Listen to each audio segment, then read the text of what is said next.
Welcome to the Blue Gold Sports Podcast. I'm Roddy, joined by my colleague Korey Moore, and it's Backyard Brawl Week. Nothing Sure much to is. say than that. Yeah. Well, 107th all-time meeting between these two programs. And how many times have we been doing this in a row now at this point? How many years?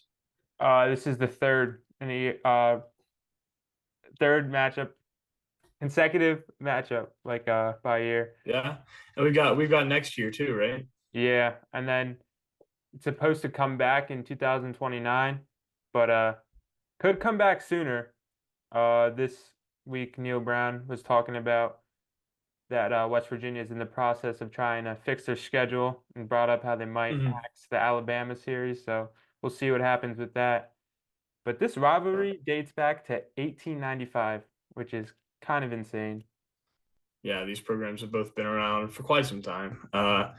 Not any crazy winning like historically for either, but it's this is a rivalry that fans of both teams like. So In each other's backyard, separated by about 100 miles down I-79.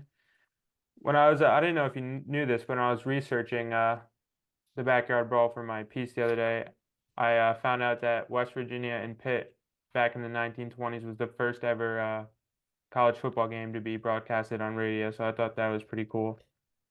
I did not know that. Uh, so let's just, before we get too much into the game, let's look back at West Virginia's last matchup with UAlbany.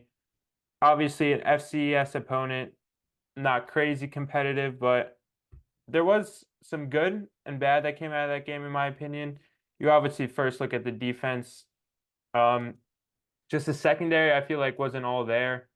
You know, Albany was able to effectively move the football downfield. Their quarterback had 306 yards in the air, which is kind of significant.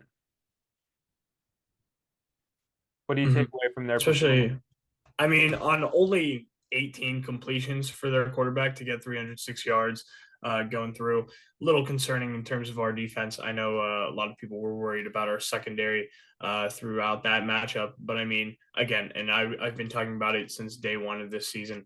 The secondary is going through a little bit of a change in terms of how the communication is happening and where certain players are playing. Obviously, Aubrey Burke's moving the spear, things like that. So there are things that need worked out, obviously, on that run.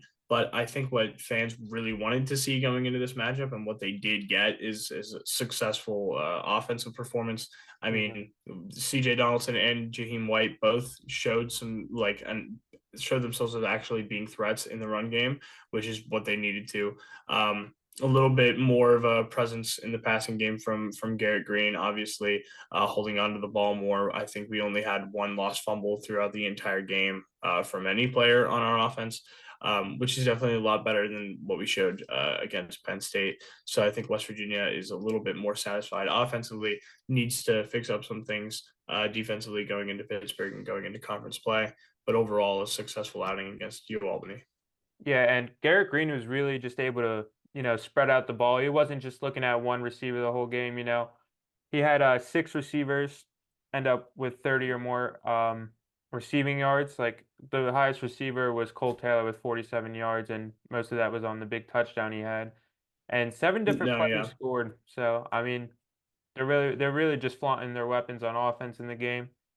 Yeah, and I think going into Pittsburgh, especially, I mean, Pittsburgh currently has a quarterback. They've got their redshirt freshman who's really good at spreading his targets around. He's also throwing more targets than Garrett Green is.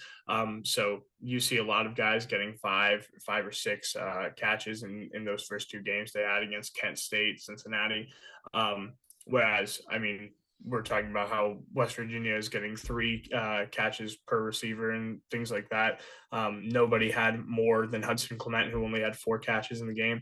But overall, both of these quarterbacks that we're going to see at the Backyard Brawl in Pittsburgh this weekend share the ball pretty well across their targets, which I think is a good thing to see overall. And again, in the run game, split carries pretty well, 14 carries for CJ Donaldson, 10 for Jaheim White. Garrett Green ran the ball himself 7 times as well for 68 yards. So pretty well spread out. Again, I've always thought this offense is pretty versatile, has a lot of weapons available to them. So it's good to see them actually use it a little bit more against Albany.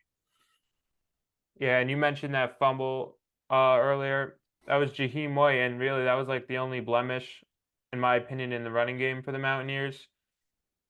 4 touchdowns on the ground. CJ had one, Jaheim had one, Garrett had one, and then Nico Marchiol Nico at had the end of one. the game. Yeah. So Yeah.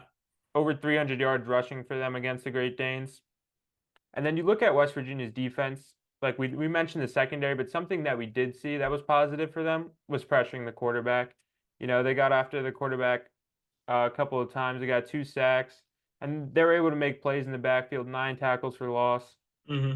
So it'll be interesting to see how they stack up against Pitt, and Power Four team before they start playing in the Big 12 because that's when games really start to count, heading further into the season. Yeah, I think what you said about pressuring the quarterback is going to be huge for Pittsburgh. Again, Eli Holstein uses a lot, like he is used a lot. He had 40 pass attempts in Pittsburgh's first game against Kent State, I think 35 against Cincinnati. And kind of like what we saw from UAlbany's Miles Burkett last week, uh, Holstein was capable of getting a lot of yardage to his receivers without a ton of completions. He completed 20 passes, got about 302. He got about 300 yards, 302 yards exactly for 3 touchdowns there, just 1 interception. So I mean, if there's ever a time to put pressure on a quarterback, it would be on Holstein. Here, and West Virginia would need to make sure that whenever those passes are completed, that it can't be as successful of yardage gains as it was against UAlbany. Because I mean, Miles Burkett getting 306 yards in the air off 18 completions is a little bit more than I think West Virginia would have liked to see. So if they can pressure the quarterback and then also defend those passes whenever they are completed, I mean, that's all you need to do as a defense. That's both of the jobs there in the passing game. And then you look at West Virginia's ability to stop the run against UAlbany. They only allowed 68 yards on the ground. That's going to be huge against Pittsburgh because you got Desmond Reed, who's the clear um, threat in the backfield for the Panthers. He has Mm-hmm. nearly 300 yards this season and a touchdown. And there's really no other rushing threat compared to him. I mean, Holstein's get a couple yards, but that's about it. And let's look a little further into Holstein. Transfer, former Alabama commit, 4-star, and now he ends up in Pittsburgh. And as a redshirt freshman, he's had a pretty nice start to his season. The Panthers are 2-0, taking down Kent State, and then one of the opponents, West Virginia. We'll see it later in the season in Cincinnati. It'll be interesting to see how he plays against the Mountaineers. In my opinion, a little step up defensively from Cincinnati, but I can't say that for sure yet when you see it, how they played against UAlbany. But Mm-hmm. for sure, I think that for West Virginia, all eyes are going to be on the defense, although the offense is also going to have to go to work. Yeah, in terms of identity, West Virginia is a lot more defensive minded than Cincinnati really has the tools to be. So I think it will be a huge test for Holstein. He doesn't really have a lot of experience seeing a high level defense at the collegiate level. Again, he got redshirted as a freshman. He's now playing his freshman season with Pittsburgh. So I mean, that's going to be a huge thing for him. If I'm a Pittsburgh fan, I'm looking at that as this is a real test for our quarterback in that situation. But for West Virginia, it's just as much as a test for their defense, making sure that they can shut down the. I mean, they need to shut down Holstein here if they want to have any hope of shutting down big quarterbacks in the Big 12. If they're looking at a guy like Rocco Becht coming out of Iowa State, I mean, there are people that they need to really hold down and really make sure can't get much yardage once they make those completions, because there are quarterbacks in the Big 12 with huge arms. So they need to start out with a good stop against this redshirt freshman. And something that I've been impressed by so far by West Virginia's defense is their linebacking core. You look at a guy like Josiah Trotter. I believe we talked about him last week. Redshirt freshman. he's up there in the leaders tackles for West Virginia. And then you look at a transfer that came in this season in Reed Carrico, former Ohio State Buckeye. I think those two guys can hold it down, not only against Pittsburgh, but as West Virginia um, continues in the season. Mm. I mean, four solo tackles for Carrico. I mean, he's able to get the job done on his own. One tackle for loss there, so that's what you want from a linebacker in general. And then you got Tyron Bradley and Ty French rotating over there, both able to rush the quarterback. And it's a pretty solid core. You also have Ben Cutter, who played a lot as a true freshman last season. He's able to add depth and he's able to play quite simply. Got the experience in his young Mountaineer career. But for West Virginia offensively, moving back to the offensive side of the ball, last game against UAlbany, we saw them go with some up tempo. Early in the first quarter, they were just getting to the line, getting the plays off, and they were able to move the ball pretty effectively. So if we look back at last year's matchup, although this is a very different Pittsburgh Panthers team, a little bit of a story to be told is that West Virginia was able to run the ball effectively against Pitt. Garrett Green went down early, and then they didn't really take too much risk with Nico Marchiol because Nico goes down at that point. They don't Mm. really, I don't think, what I believe is that they didn't really have the confidence in another guy to go in there and get the Yeah, job done. I think offensively both teams are going to have a lot more of a threat coming from their offense in this game. I mean, last year with Pittsburgh, they were running Phil Jurkovec, which I mean is kind of a hometown hero, homegrown in Pittsburgh before he went to Boston College, and now he's completely out of the picture. Trying to make an NFL career for himself at the tight end position. So I mean, 8 completions against West Virginia last year in Morgantown for him. That's not what Eli Holstein brings to the table. Holstein is a pass first guy who can really has an arm who can find his guys. In the long game in those situations, and West Virginia with a healthy Garrett Green should be able to do the same. And then, I mean, now even more so than last year, West Virginia also has a powerful rushing attack because I mean, against Pitt last year, that wasn't whenever Jaheim White was coming out. That was a full CJ Donaldson #1 option. I think Jalen Anderson got a lot of play in that last season against Pittsburgh. Now in 2024, we're going to see a lot more coming from CJ Donaldson, Jaheim White, and Garrett Green all on the ground. So really exciting from the rushing game from West Virginia, and as you said, with Pittsburgh now having Desmond Reed, say overall a lot more coming from the offenses here. Yeah, and you look at CJ Donaldson, look back at his true freshman season. He broke out against Pitt. 7 carries, 125 yards, and a touchdown. And I don't know if you remember too much about that game. Me personally, not a ton, but I remember watching it towards the end, and it was an electric game. College game day was up in Pittsburgh. Final score 38-31 on a pick six. JT Daniels was the Mountaineers quarterback who has since medically retired from the game after spending a year Sure. in ice. But Mm-hmm. against Pitt last year, CJ Donaldson had similar numbers, 18, Yeah, a little bit more yeah, more opportunities carries. for less production overall. Only 102 yards, still a touchdown. But like I mean, as you said, 2 years ago, last time that West Virginia went in to Pittsburgh, they were going against a ranked team. Now the Mountaineers, they're the ones that look like they're more on top. They're not quite ranked. They lost a little bit of their pedigree after that week 1 loss to Penn State, but they're the ones that are being looked at as being the clearly better team. And now that they're coming into Acrisure Stadium with that kind of mindset, I think that's something that makes everybody that was on that team before CJ Donaldson, everyone who was involved in that game 2 years ago, they now have something to prove and they have something to show for their success the last 2 seasons. So I think they'll show that on Saturday. Yeah, definitely.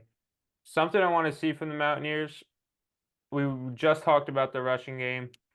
It's going to be very important in their success, but I want to see more in the passing game. You know, they were able to put up good numbers against UAlbany, but against a power four team like Pittsburgh, I want to see Garrett Green take shots. I want to see the receivers create separation because it's going to be a telltale sign for the rest of the season because you're not going to be able to run the ball all willy-nilly against these Big 12 fronts that they're going to be seeing upcoming. Big So, lines and stuff. Yeah, I think. I mean, against you Albany, we still didn't see a lot of shots down the field for West Virginia. So I yeah, think that's very something that conservative. you want to see change. And we were talking about before how Garrett Green kind of splits his options pretty well. But overall, all of those options need to see more balls thrown to them. They need to be targeting more overall. Because I mean, if Garrett Green's going 17 for 23, it's like that's fine overall. But that does mean that you're getting significantly less. I mean, even with Miles Burkett not necessarily having the greatest game, he was pressured by West Virginia's defensive line. He still got off more throws than Garrett Green did, even though Garrett Green had a much better completion percentage. And that's just because there's not enough opportunities given to those receivers whenever there's plenty of talent spread out across that core. So I would like to see what Garrett Green can do in that situation with throwing more down the field. Yeah, and I'm not sure if it's play calling or confidence. Garrett Green was for sure playing a little conservative in my opinion, just going for those layups instead of going for the three-pointers if you convert. But yeah, I mean, West Virginia will definitely be tested. But then you look back again at the defensive side of the ball, West Virginia will be without Eddie Vesperin most likely. Suffered an injury in the U-Albany game, and I'm looking forward to seeing who's going to step up for the Mountaineers. Could be a guy like Hammond Russell, could be a guy like Asani Redwood, but I want to see what they got. Yeah, I mean they in terms of depth, that is lacking a little bit more on the defensive side than it is offensively, especially in the defensive line. Whenever they're kind of relying more on a younger core than any other part of their team. I mean, a lot of their offense, there's a lot of veterans there, a lot of veterans in the offensive line. But then you go to the defense. Not so much in terms of the defensive line, more veterans in the secondary. So it would be interesting to see who steps in that situation. But overall, I think if anything, if they learned anything from U Albany, it's that their system of what they did last game against the Great Danes worked in terms of pressuring the quarterback there. So they just need to be able to trust their secondary, which again, I cannot emphasize enough. I don't think they had an opportunity to trust their secondary enough last weekend. So I think West Virginia really needs to see something from their secondary in terms of protecting against those long ball threats. But I don't see a world in which whoever steps in for Vistaranen, if he's going to be out, I don't see a world in which West Virginia doesn't still put on enough pressure on this freshman quarterback here to limit his completion rate, make things happen defensively on that front. Yeah, and you just mentioned it. The secondary is for sure going to be the biggest focus. I bet they hammered that out in practice this week. But Uh, head coach Neil Brown noted that Pittsburgh has two great tackles. So the guys on the edge, like Sean Martin, uh, he's going to be a huge focus this week and very crucial into West Virginia's success. And then, like I mentioned before, Tyron Bradley and Ty French coming off the edge as linebackers, but they can't rush every play, then that gives up, the game plan. So it's going to be huge to see how they are able to you know, uh, get after the quarterback. Mm. Yeah, and I mean, as again, Pittsburgh offensively, sure, they only really have one rushing threat. You said that earlier with Desmond Reed, but and they don't have a lot of receiving threats overall. Like they don't have anyone major. I mean, Kanata Mumfield is their main number one guy, but we can see some receiving success from Desmond Reed, the running back from a couple weeks ago. They had a good game from Kenny Johnson. So there's a couple of options there. But even if it's only a few guys, they have those options available to them. Like they can succeed in the run game, they can succeed in the passing game. I Holstein doesn't have a lot of scrambling experience as of now, so that's the one thing that I think West Virginia can really target is really get after the quarterback because he's going to lose yardage. nine times out of 10, I feel like Holstein's going to lose yardage if we put enough pressure on him. But overall, they need to be ready for any threat coming from Pittsburgh because they can come from different parts of their offense. This is a much better equipped offense than what West Virginia saw last season. Yeah, and Desmond Reed also a threat in the passing game. A Mm-hmm. touchdown in the air, 117 reception. 117 receiving yards. He's their second threat really in the passing game behind Mumfield. So Mm-hmm. a huge matchup, whoever's going to be on him. And Yeah, and he went for 106 of those receiving yards last week against Cincinnati. Week one, the reason why he didn't have as much production there is because, I mean, Kenny Johnson stepped up with 7 receptions of his own against Kent State. They were getting more guys involved. They had a different quarterback come in to throw 8 balls there. Nate Yarnell came in, but against a team like West Virginia, I think you can definitely expect Reed to be all over the place, all over the field, being used in all ways. I mean, he was the leading pass catcher against Cincinnati. He caught 6 receptions, so I don't expect his production to really go down against the Mountaineers. he had another threat in that passing game. Gavin Bartholomew feels like he's been there forever. He's got Yeah. 7 receptions, 91 yards this year. So really, like we said earlier, Pittsburgh's going to be able to spread out the ball a lot. And Mm-hmm. like we said countless times, West Virginia secondary needs to be ready and has to perform effectively if they want to win this ball game. Yeah, and they have enough guys to make that happen. I mean, Anthony Wilson Jr. is about as good of a safety as you're going to find in this game between these two teams. He's one of the best guys there, and I mean, at the spear position now, Aubrey Burks, a really experienced guy. I mean, everyone in West Virginia's secondary has experience.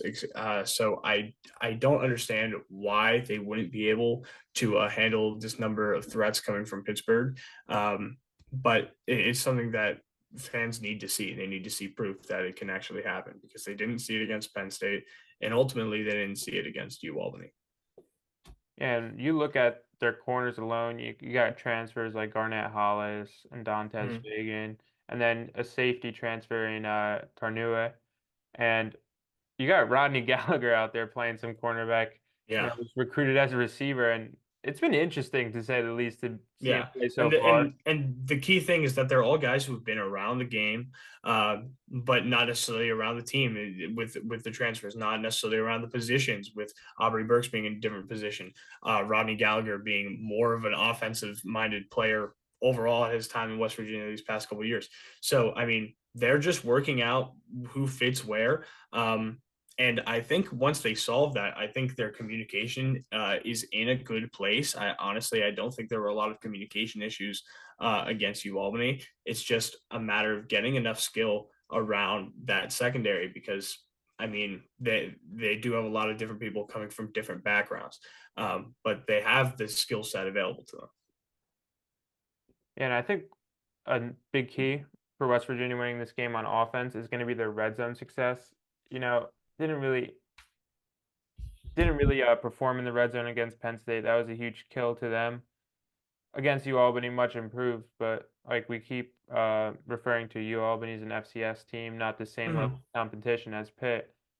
But No, I mean the Penn State red zone concerns were severe. I mean if you're about 2 yards away from your end goal of getting a touchdown and you're not able to get that done until the fourth snap on that sequence, that's a problem. I mean, and West Virginia ran into that problem a couple of times. They ran into the problem of being in the red zone and either not being able to score or barely managing to do so. So against Pittsburgh, if that problem comes up, then that's a concern for West Virginia's offense. That's not Penn State had a top three defense. That's West Virginia needs to be able to score whenever their backs are against the wall. Because the great thing about red zone is that you're right there. But the worst thing about red zone is that you're right there. The defense knows exactly how far you need to go. So and they can really corner you in that situation a lot better than whenever you have all the options available in the midfield or far away. So I think it will be very telling in terms of the offense this weekend.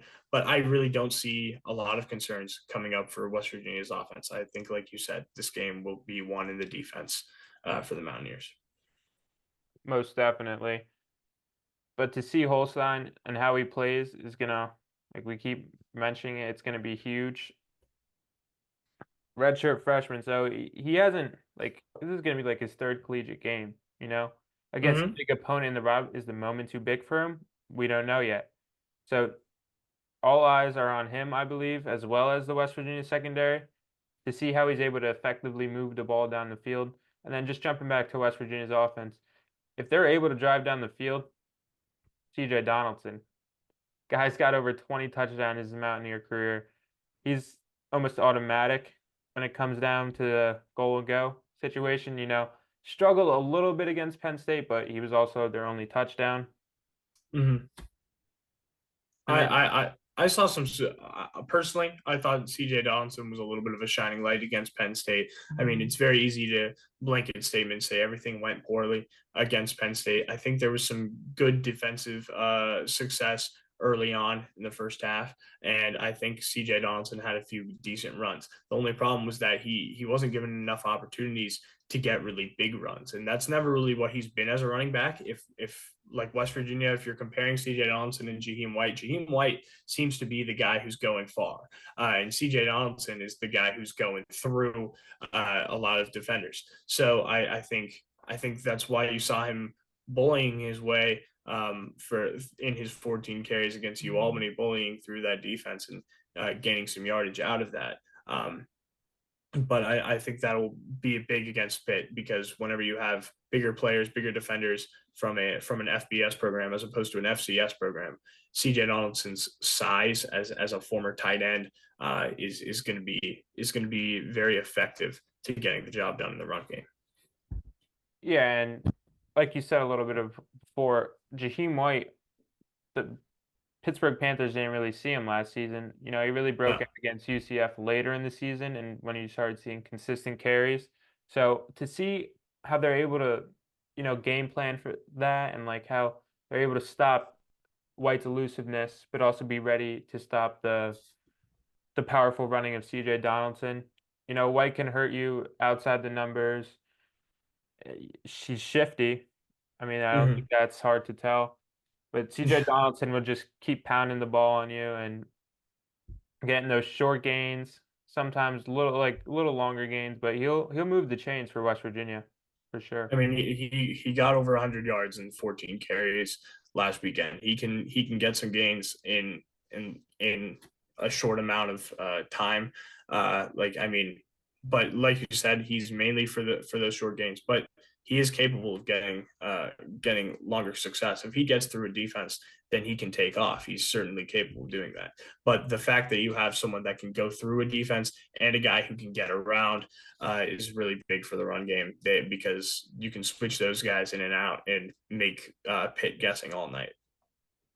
Yeah. I wouldn't ultimately be surprised if Garrett Green attempts less than 20 passes against the Panthers. As much as I'd like to see the Mountaineers really go for that passing game, like for them, I just feel like the key to victory for them is just to, pound the rock. I mean, it's what I they've mean, been good at the last couple with of this seasons. being a non-conference game, I think it's really important for West Virginia to not become the one-dimensional team that people were worried they would be coming into the year. I mean, the reason why nationally not a lot of people were super high on the Mountaineers coming into the season before Penn State was because they look at this team and they say this is a running team. This is the only thing they can do. Garrett Green is not a passing quarterback, is what people say. And if we're kind of proving that in our first three games here, I mean, in our first game, didn't really seem like West Virginia was anything. And then in the second and third game, if you're saying that they're going to run the ball significantly more, then I think that's a worrisome identity to put out there going into conference play. But in terms of success against Pittsburgh, I think it would work. So it's just a matter of balancing what the Mountaineers want their identity to be throughout the season. Does Neil Brown want his team to be more prepared to use all of his different threats, a lot more versatile options offensively, or does he just want to win game by game? Does he want to focus, hey, Pittsburgh is not going to be able to stop our running game, so let's push through, let's pound through there? Or does he want to look at the bigger picture? So I think that would be an interesting thing to look at against Pittsburgh, because I think also if they get a lot of success specifically in this game without looking at the bigger picture, it could be a huge energy booster just from the nature of it being a rivalry. So he may want to put all of his chips into the table for this game here, but we'll just have to see. Yeah, I really just think that Brown wants to come out of this week 1-0, you know. Sure. You're 0-0 every week. I think he wants to come out of this week 1-0 and just huge rivalry game. We already alluded to that, but he just wants to get a big win, you know. He was talking about during his press conference this week, he was talking about how the game in 22 is still fresh in his mind. So to be able to come out of Acrisure Stadium with the W, I think it'll be a huge confidence booster for Mm-hmm. not only the team, but for Brown himself. Like, And there's a lot of seniors, a lot of fifth year seniors on this team. I mean, again, defensively we have a lot of transfers, but if you're looking at the offensive line, you're looking at a guy like Brandon Yates who's been here. You're looking at Wyatt Milam who's been here. I mean, even Garrett Green has been here. He wasn't the starting quarterback 2 years ago against Pittsburgh, but like he's been around. He understands the nature of this game and the program. Those guys want to be winning on the winning side of an away matchup, an away backyard brawl game.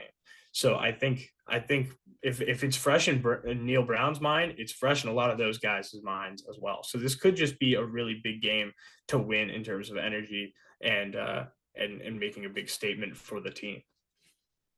yeah, and ultimately, this is just, in my opinion, it's a way better Pitt team than West Virginia saw last year. It's an exciting Way offense better. to watch, and just to see that comeback last week against Cincinnati, I don't think it's a bigger, like there couldn't be a bigger confidence booster for them to go Mm-hmm. into this rivalry game against West Virginia. So just overall, I think it's going to be a battle. You know, I think Yeah, it's and come down to the wire. Pittsburgh hasn't seen any team like Penn State, nor are they probably going to for the foreseeable future. But I mean, they played two solid teams. Kent State is not a pushover of a team. Cincinnati is a Big 12 program. They're one of the weaker teams in the Big 12, but they're still a Big 12 program. So I mean, two good wins to be 2-0. So I think that's enough confidence that you need to go into possibly taking a really great win against the Mountaineers. So they're poised for success. The Mountaineers are poised for a big return to excitement and confidence before the Big 12 conference play starts. So I mean, you just need to see which offense can make better use of their weapons, because both of them have a good amount of weapons, both in the passing game and the run game. I completely agree with you there. Like I said, I think it's ultimately going to come down to the wire. It's going to be a battle won in the trenches. You know, who's going to be able to rattle who more? Obviously, Pittsburgh got home field advantage, but I believe the Mountaineer faithful might be able to travel well to this game and Mm-hmm. really show their support for their team. You know, Penn State week one didn't go how many wanted it to go, but it's just a motivator for the Mountaineers, in my opinion. You know, I said on our podcast after the Penn State game that you'd rather have that game happen week one than the last week because it just shows you the level you need to be at. Imagine working up the whole season, battling every week, and then you just get shut down, completely shut down by a top program in the nation. But that Penn State game, it motivates them. You know, it shows them that they need to be better. They need to be more effective, and that ultimately they just need to, you know, pull out every weapon they have, be more effect like I said, be more effective to be able to beat those bigger teams. Obviously, Pitt, not the strongest Power Four team. You know, they're not at the likes of Penn But State, in it's my opinion. but they're just as meaningful as an Yeah, opponent to the Mountaineers as anyone else they're going to face. yeah. So Like this game has huge meaning to the program, to the state, to the and like you fans, said, obviously. I think fans are going to travel well to this game, Hmm. because I mean, as important as this game is to Pitt fans as it is to West Virginia, the difference is that for the entire city of Pittsburgh has three like big teams. They have the Pittsburgh Penguins in the NHL. They have the Pittsburgh Steelers in the NFL, and they have the Pittsburgh Pirates, who people try to forget in the city of Pittsburgh. But they have three big teams in major leagues, and so that means that the Mountaineers mean a little bit more to the state of West Virginia and to the city of Morgantown than the Pittsburgh Panthers mean to that area in Pittsburgh. So I think the Mountaineers will have fans traveling well to this game. Yeah, West Virginia always uses the phrase "our state versus your neighborhood." Like it truly is Yes, the 1.8 million behind the Mountaineers. I mean, you got a program like Marshall, but Marshall just recently made the move up to the FBS. In my opinion, West Virginia University has always been the premier, not only football program but basketball program, like every everything other sport program. program I mean, in West and Virginia. it will be for the foreseeable future. I mean, Yeah.